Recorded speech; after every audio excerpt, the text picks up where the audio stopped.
Did you know you can use your iPhone as a webcam for your laptop or your MacBook?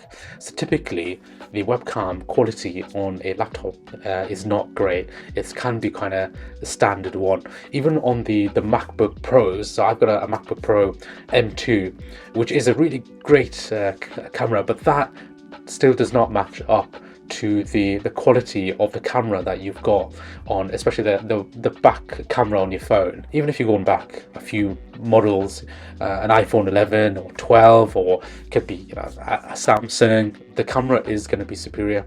And the reason I started using it as a webcam was for my video podcasts, so it's made such a massive difference with those. So I'll show you how to connect up with the iPhone. It's super simple. So I'm gonna just grab my camera. So I'm just shooting on my DSLR. It's quite an old one. Again, it's still really great quality. So there's my iPhone setup. Excuse the mess. And there's me recording in Audacity.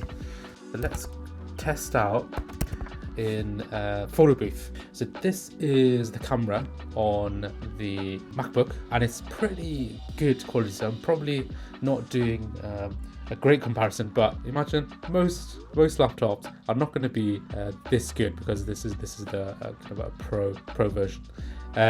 So all you need to do is you need to make sure that you're on the same Wi-Fi network to enable this, and then just on the camera there, hopefully you can see that. Just go to the settings, and this will be similar on like other applications that you're using, such as your podcast software. So I use Riverside, so you can select the camera. So hopefully you can see there, it's got FaceTime HD camera, so that's the one on the MacBook, and then just select your iPhone. So here's my iPhone.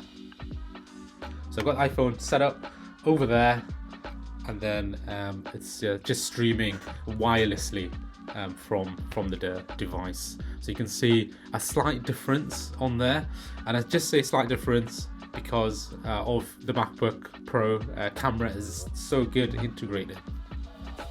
Okay, I'm back set up. Hopefully that was helpful for you guys. Thanks for watching, and I'll see you in the next video.